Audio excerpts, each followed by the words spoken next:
आप अगर बात कर रहे हैं सीजीएल 2022 को, तो सीजीएल 2022 के लिए आपका सबसे पहले क्या तरीका होना चाहिए। यहाँ पर अगर हम बात कर रहे हैं छोटी सी बात, तो यहाँ पर आपके लगभग अभी आपका कौन सा मंथ है, सितंबर अक्टूबर नवंबर में मान लो यहाँ 3 महीने मान के चल रहा हूँ कि आपके पास 3 महीने, हालांकि 3 महीने से कम समय है और आपका यहाँ पर उसके बाद हो जाएगा प्री। और मैं इतना तो कह सकता हूँ कि उसके तुरंत 1 महीने के बाद मेरे भाई यहाँ पर होने वाला है आपका मेंस। क्यों मेंस होने वाला है? क्योंकि मेरे भाई यहाँ पर आपको एसएससी को कोई काम कराना ही नहीं है, ठीक है। डिस्क्रिप्टिव का चक्कर नहीं है, तो बाद का कोई प्रोसीजर नहीं है। डॉक्यूमेंट वेरिफिकेशन वो भी एसएससी नहीं करवाने वाली है, ठीक है। यानी एसएससी को बस लेना है मेंस, और मेंस में टाइपिंग वाइपिंग सारा हो जाएगा। अब यहाँ पर एज ए एस्पिरेंट ज़रा सोचो, अभी मैं स्ट्रैटेजी नहीं बता रहा हूँ, स्ट्रैटेजी की मेरी बड़ी डिटेल वे में वीडियो आएगी, वो तो मैं बताऊँगा, सो अलग बताऊँगा। मैं आपको छोटी छोटी बातों से अवगत करा रहा हूँ ताकि आप अपना जो डेली का दिन है, जो डेली का आपका टाइम है, उसको आप किस तरीके से यूटिलाइज करो, आपको अभी समझ में आ जाए। अब अगर ये प्री और मेंस का अगर आप चक्कर देखोगे ना, तो प्री और मेंस में मात्र आपको 1 महीने का गैप मिलेगा। इस 1 महीने के गैप में आपको क्या क्या पढ़ना होगा, तो आपको वापस से पूरा मैथ कंप्लीट करना होगा, और ये आपको मेंस लेवल का पढ़ना होगा। अगर हम बात करते हैं यहाँ पर मैथ्स को लेकर, तो इसका लेवल बहुत ऊपर लेवल का पढ़ना होगा।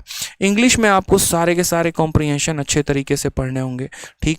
यहाँ पर मेरे भाई उसी तरीके से नया सब्जेक्ट ऐड हो चुका है कंप्यूटर, तो छोड़ के तो मेरे भाई जाओगे नहीं, ये भी पढ़ना होगा। और रीजनिंग और जीएस तो भैया मेरे सारे के सारे अप लेवल के थोड़े से तो होंगे ही होंगे अगर हम बात करें तो। इसके अलावा आपको एक और बात, अगर आप इंस्पेक्टर बनना चाहते हो तो टाइपिंग तो आनी चाहिए, और टाइपिंग आनी चाहिए तो मेरे भाई टाइपिंग की भी प्रैक्टिस करोगे। और आपको भी एक बात अच्छे से पता है कि 1 महीने में टाइपिंग नहीं सीखी जा सकती है, और 1 महीने में अगर टाइपिंग तभी सीखी जा सकती है जब आप डेली कम से कम 3 घंटा 4 घंटा प्रैक्टिस कर रहे हैं। अब आप ये डिसाइड कर लीजिए, मुझे खुद बताइए यहाँ पर कि आप मेंस की तैयारी करेंगे, आप कंप्यूटर की पढ़ाई करेंगे, आप टाइपिंग की तैयारी करेंगे, आप मॉक टेस्ट देंगे। यानी यहाँ पर तो आप इतना पैक हो जाएंगे ना कि आपको समझ ही में नहीं आएगा कि आपको करना क्या है। यानी ये वाला स्लॉट तो मेरे भाई गया। अब जो बचा आपके पास, ये वाला स्लॉट बचा। अब इसी 3 महीने में आपको सारा गेम करना है। यानी जो मेरा भाई ये सोच रहा था ना कि हम तो अभी फिलहाल प्री को निकाल लेते हैं, प्री तो बस मेरे भाई क्वालिफाइंग है, तो भैया सबसे ज़्यादा लगेगी आपकी। इस बात को हम बता दे रहे हैं, बड़े भाई के नाते यहाँ बता दे रहे हैं। रीज़न क्योंकि यहाँ प्रैक्टिकली देखिए तो आपके पास कुछ भी समय नहीं मिलने वाला है। तो आप अभी से छोटी छोटी बातें मेरे भाई ध्यान रखना। सबसे पहली बात तो आज कसम खा लो अपना, ठीक है, कि आज से हम न्यूज़पेपर रीडिंग करना शुरू करेंगे। न्यूज़पेपर रीडिंग अगर मन नहीं है तो नॉवेल पढ़ना शुरू करेंगे, ठीक है। नॉवेल में आपको बता दे तो आप कोई भी अच्छी सी नॉवेल, जैसे चेतन भगत की हो गई, ठीक, बढ़िया बढ़िया है मेरे भाई, 3 मिस्टेक्स ऑफ माई लाइफ हो गया आपका, द गर्ल नेक्स्ट डोर हो गया, ऐसे करके कई सारे नॉवल हैं। तो यहाँ नॉवल पढ़ना अभी से शुरू कर दो, क्योंकि एसएससी ने साफ लफ्ज़ों में कहा है, क्या कहा है भैया, हम कॉम्प्रिहेंशन उठा के देने वाले हैं तुमको, तो इसीलिए नॉवल पढ़ना अभी से शुरू कर दो।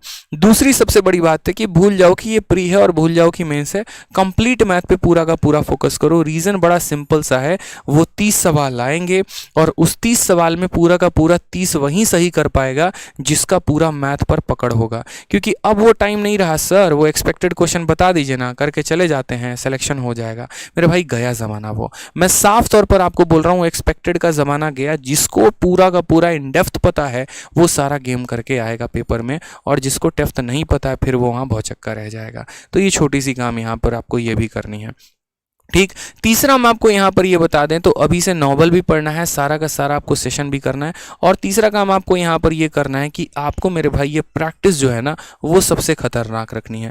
रीज़न एक और चीज़ बता दे रहे हैं, बड़ा क्लियर है, क्योंकि इस बार का जो पेपर होगा उसमें आपको मैथ और रीजनिंग के लिए कुल मिलाकर 1 घंटे मिलेंगे, और सवाल 30 और 30 60, और लेवल भी आपका मेंस का। अब ऐसे सिचुएशन में आप 60 क्वेश्चन को 60 मिनट के अंदर आपको करना है। आप कैसे करेंगे सोचिए, आपकी स्पीड ही नहीं है। तो अगर आप सोच रहे हैं कि ये 3 महीने में तो बस थोड़ा सा गुजारा कर लेंगे, थोड़ा थोड़ा मेरे भाई पढ़ लेंगे, तो ये बहुत नुकसान होगा उसके लिए जो मेरे भाई नॉन सीरियस एस्पिरेंट है। क्योंकि जो सीरियस है उसका तो बहुत मौज है। एक और चीज़ बता दे तो ये 2022 आपके लिए एक वरदान है। रीज़न, जैसे पहले का एक और क्या होता था कंसेप्ट, कि जैसे मान लीजिए मैं सेलेक्टेड हूँ, मैं अपने ऊपर एग्जाम्पल ले लेता हूँ, छोड़िए ना किसी और को क्या लेना, मैं सेलेक्टेड हूँ, ठीक है।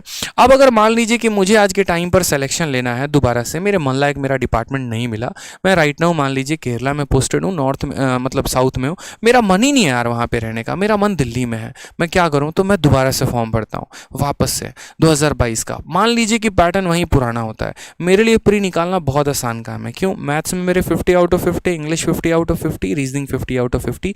जो मेरी थोड़ी सी कठिनाई आएगी वो जीएस में। मान लीजिए जीएस में 20 भी नंबर आ गए तो भी तो मेरा प्री का स्कोर 170 हो गया ना। ठीक है, ऐसी ही कहानी होती है उन सभी लोगों की जो ऑलरेडी डिपार्टमेंट में होते हैं, सेलेक्टेड होते हैं।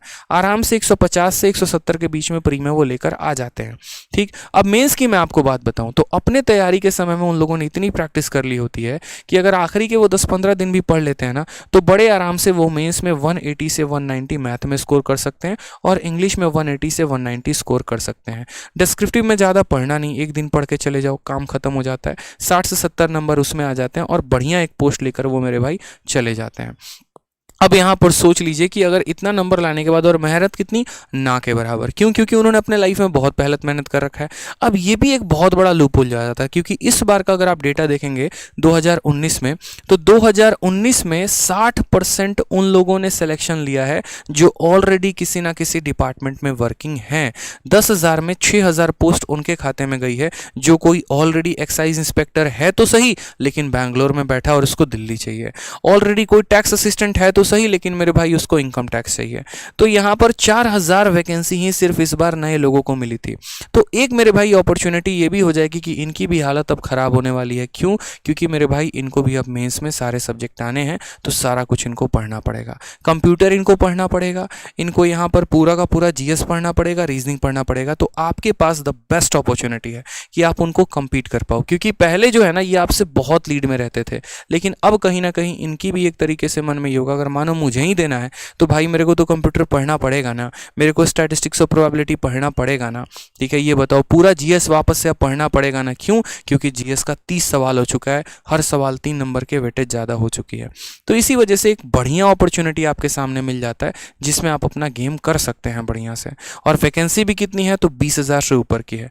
तो इस बात का, छोटी छोटी बातों का ध्यान रखेंगे मेरे दोस्त यहाँ पर कि इस बार जो है या तो करके दिखाना। मैं हमेशा एक बात बोलता हूँ यार, लाइफ में मैंने हमेशा सोचा है या तो मतलब ठीक है, या तो जान लगा दो और नहीं तो जाने दो, सीधी सी बात है। ठीक है, जान लगा दिया तो फिर जाने नहीं देंगे और जाने दिया तो जान लगाया ही नहीं आपने। ठीक, जैसे आपने बेइंतहा एकदम मोहब्बत उनको की ना, वादे दिए, कस्में दिए, एकदम लगे पड़े हैं जीवन में, पक्का तुम्हारी गलियों में बारात लेकर आएंगे, एक बार सिलेक्शन तो हो जाने दो, चाहे वो बाद में लेके जाओ नहीं जाओ। तो अगर चाहते हो कि वो कमिटमेंट पूरी हो तो इस बार से हो सकती है, ये भी मैं आपको बोल दे रहा हूँ। ठीक है, तो इसीलिए ध्यान रख लो, नहीं तो पता चले कि शादी उनकी, बारात किसी और का और आप बैठ के वहाँ पर